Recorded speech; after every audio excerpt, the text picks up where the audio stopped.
Well, guys, there's nowhere else to start. Bukayo Saka is back. Arsenal 2, Fulham 1. Let's get straight into it. This game, I think, will be remembered for the return of Bukayo Saka. If you thought the noise was loud when he came on as a second-half substitute for Ethan Ranieri, the noise 7 minutes later when he scored took it to another level. A huge ovation. A fairy tale comeback, really, for Bukayo Saka. And ultimately, it's kind of not that surprising. This is a guy who just delivers time after time when Arsenal need him. And they've needed him badly over the last few months. This has been a really difficult period. We've gone out of 2 domestic cups. We've seen our title challenge falter. We've struggled in attack for goals, for fluency, for creativity. And having Saka back is such a boost, such a lift. Ahead of course, that Real Madrid tie. Look, I don't mean to look past this game. This is important 3 points for Arsenal. At the time I'm talking, looks like Nottingham Forest are going to beat Manchester United and stay hot on our tails. We needed this 3 points in the league. We needed it for momentum, for confidence, and to secure our league position and push on towards that Champions League qualification and hopefully second place.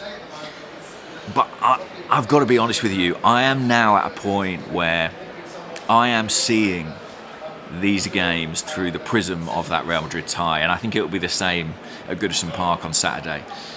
Everything that we saw tonight, good, bad, for me it was all about the ramifications for that massive Champions League game. I do think that is kind of what Arsenal's season boils down to.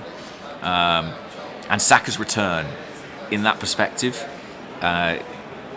is obviously a huge, huge boost. There was a negative with Gabriel coming off injured. We'll come on to that in due course. But look, the first half I didn't think was great. Arsenal got their goal through Mikel Merino. A couple of forward passes from Thomas Partey and Jurrien Timber really opened the game up. Arsenal have been quite pedestrian, I thought, until then, and there was a bit of discontent among the crowd, a bit of frustration maybe. Fulham had the odd threat on the counter-attack. They couldn't really capitalise. And then Partey plays a pass between the lines, Timber plays a pass between the lines, Ranieri gets in, tucks it back, Merino gets a bit of luck with the finish, but he's a man in form. It's funny, I was looking at the stats, and if you look at the strikers and the forwards going into that Real Madrid tie, you've got Vinicius, Rodrigo. Well, I think only Mbappe is in better form than Mikel Merino right now. 5 goals in 8 games. Really, really good.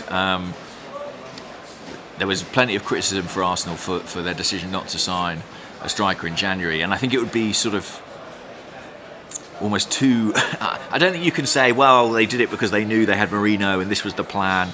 I don't think that's the case, But having failed to sign that forward, you have to credit Mikel Arteta and you have to credit Mikel Merino for the way in which they've made the situation work for them. He is doing terrifically well in that position, and I've got to say there were times tonight where the way he runs, his gait, the fact that he's always upright, head up, looking to link the play, very intelligent. There were times where he reminded me of Olivier Giroud. Now, look, he's not at that level. He is a midfielder doing a forward's job, and I don't mean to...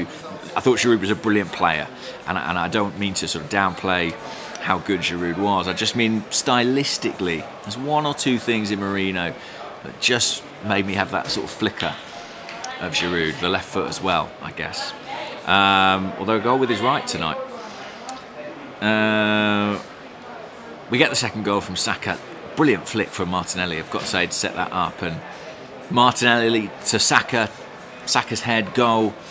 That's the way it was so nearly the winner in a reverse fixture at Craven Cottage. Saka heading in, stooping to head in from a Martinelli cross, just ruled out for offside right at the death in that game. And that felt like a big blow at that point in the season. Maybe one of the moments where we felt this title was starting to go away from us, and then not too long after we lost Saka, and it all began to look like a real uphill task. But having him back, he looked sharp, he looked confident, he looked ready. Mikel Arteta was very clear, wasn't he, about that yesterday in his press conference. He is ready. He even said that he could start this game. I never thought that would happen, because for a long time now the view has been Madrid. The target has been Madrid. What can we do to get him ready for that?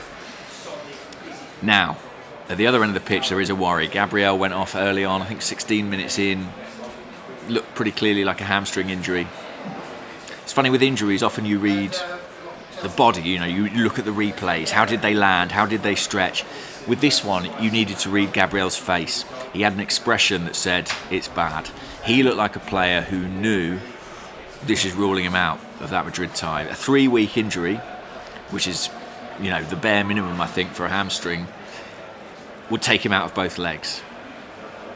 That is a huge blow, because even with Saka back, when you look at the attacking firepower of the respective teams, this is probably a two-legged affair in which Arsenal would be hoping to rely on their defensive solidity, particularly that partnership of Gabriel and Saliba. Jakub Kiwior came on tonight. I think if Ben White is fit, he, to me, is the obvious selection alongside William Saliba. You could play Timber in there. Calafiori obviously injured as well. You could play Timber in there, but then you're playing White at fullback. That means covering a lot of ground. With some of the injury issues he's had, that feels like a bit of a risk to me. I would want to see White in there alongside Saliba. Probably with Saliba playing as the left-sided centre-half. He does that job for France.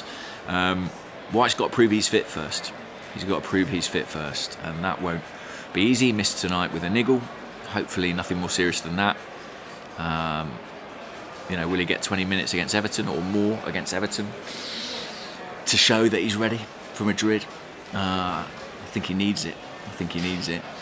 But that's the way I would deal with this issue. Hopefully we get some positive news on Gabriel, but I've got to say, look at his expression, look at the way he headed straight down the tunnel. I don't see it. That we're 7 days out from that Real Madrid game. I'm so excited for it. I think we are underdogs. Let me be clear about that. I certainly make them favourites over the two legs. The Gabriel injury's a blow there, but look, as football fans, we're always looking for that reason for optimism, right? We're always looking for that thing that gives us hope or allows us to dream. Bukayo Saka is a player who allows you to dream, and he had the dream come back tonight. Could he cap that by helping Arsenal out against Real Madrid 7 days from now? I don't know. I think he'll start that game. I've been sort of saying, might be too early, might be too soon. Looking at him tonight, looking at the lift it gave the team to have him out there, looking at his immediate impact, I think he'll start that game. And I can't wait to see it. He is our Galactico, really. And it's a fitting stage for his talents. I'll leave it there for now, guys. Good to chat to you all, and speak to you very soon. Take care. Bye-bye. Oh, one quick thing. I bet you thought that was the end. David Rocastle, there was some lovely chants today in memory of David Rocastle, the anniversary of his passing. It's always a touching moment, and it has a kind of double significance for me. Today is actually my son's birthday, and his nickname is Rocky too. So when I hear those "Oh Rocky, Rocky" chants, I think both of David, who was so dearly loved by the Arsenal fans and so missed by so many, and I think of my son. So it's always a very special occasion, and I think with Saka's comeback and the nature of it, I'll remember this one particularly fondly. This is the end. Thanks for sticking with me this far, and I'll speak to you all on Saturday. Bye-bye.